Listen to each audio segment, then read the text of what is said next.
Hi, we survived a long distance relationship. Now we're in a close distance relationship. Short distance relationship.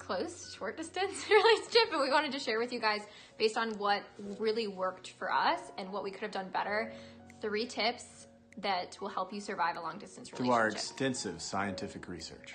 Hi, my name is Gianna, and I'm a relationship coach, and I work with women to overcome their personal and relationship obstacles to manifest and create the relationship of their dreams. And I'm Justin Blackburn. I'm a life coach, and I work with all forms of life except for turtles. And I help people transform their lives, every aspect of their lives. Full of jokes.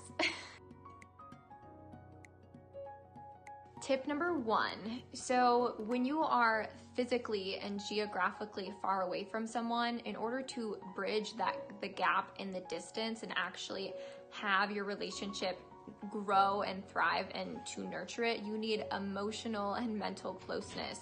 So you want to be vulnerable and intimate and stay connected to this person, because it's like you can't get to know someone that's not around if you're not opening up and being available and sharing who you are with this person. Exactly. I feel like in our relationship, we did an amazing job of, even though we were like 10,000 miles apart, 4,000. We were far. Iowa and South Carolina. We did this really great job of always being open. And no matter what came up, it was like, hey, I have this fear. So even though we were far apart in distance, in our hearts, we were so connected because we were sharing what was on the very depth of our soul with each other all the time. So, oh, this fear came up. She's like, oh, well, I have this fear. And that created this amazing closeness that we didn't even need to, be around each other. Yeah, and we talked about our dreams and our dreams, our goals, and what we were doing that day, how our day was, and we just kept in texted a lot, shared poems. We stayed in pretty continual contact. It's not like you have to talk to this person every second of every day, although you can if you want to, but it's just being consistent, it's being close, it's having that emotional closeness. Consistently open. Yeah, and I felt very close to you. Because that's where the closeness is. I felt very close to you, yeah. Tip number 2, this is all about sex and physical intimacy. So when you get really close with someone emotionally and you're in love or you like someone a lot, of course you are going to want to express that affection physically. And when you can't, it kind of sucks, right?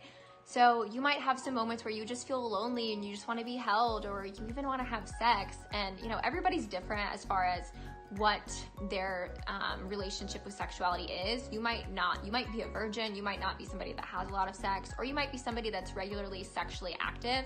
It doesn't matter. You just want to make sure that you are taking care of yourself and taking care of that physical aspect, so you don't feel so deprived that it just feels too hard to be so far away from someone. And that might not be an issue that comes up for you, but I know from personal experience, it came up. So what do you need to do in order to address that physical longing? Let's be real, do you need to masturbate? Do you need to have some phone sex with your long distance relationship partner and send some sexy pics? Or can you wait? Can you chill? Or do you need to plan a visit with each other? Or do you need to keep your relationship open in that time frame where you allow each other to have other sexual partners at that time? And different things are going to work for different people. And that is where tip 1 comes in. Because I remember telling Gianna, if you need to go have sex with some dude or chick or whoever, go do it.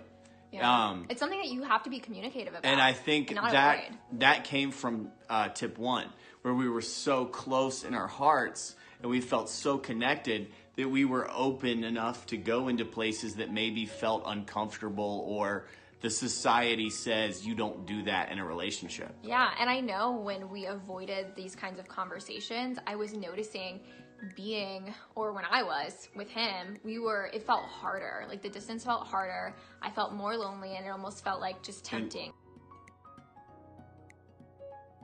Tip number 3, do not stay long distance, right? Because long distance forever is not sustainable.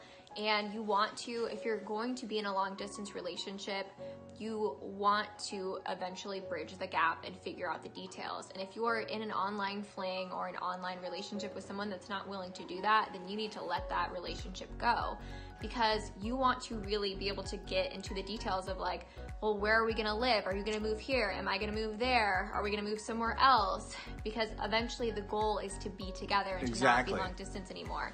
And I also wanna say that, you know, sometimes a long distance relationship can almost be approached from this self-sabotage of our relationships in general, where it's like, it's a form of unavailability. It's a form of unavailability when someone is long distance and can't be with you and can't give you love. That can be a form of self-sabotage of love, right? So you want, if the relationship isn't progressing, if there are no plans to actually eventually be together, or at least an openness and a willingness to, then probably shouldn't be in that relationship. Yeah, definitely. Even though Long Distance Forever is what you said, Long Distance Relationship Forever is a great song title.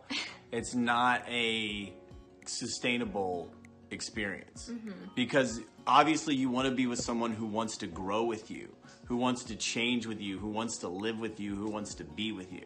Who wants to create a life if with you don't, that's cool. Yeah, be a long distance relationship forever. But if that's what you desire, then, and you have a partner that's not willing to, you know, map that out with you, yeah, what are you gonna do, right?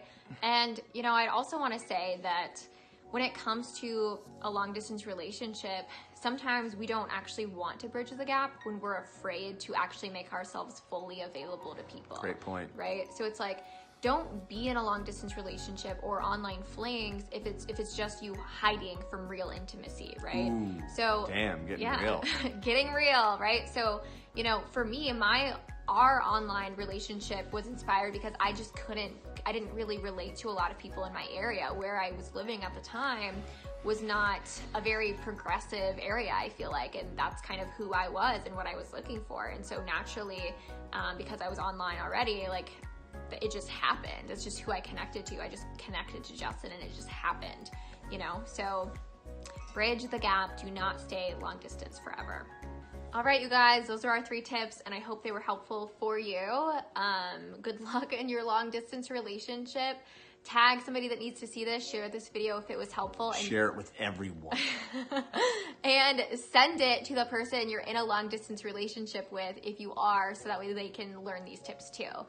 And if you want to learn more and you want more awesome content around dating, relationships, manifesting, law of attraction, and just overall personal and life transformation, go ahead and come hang out with us both on our social media platforms. You can find us on Instagram, on Facebook, on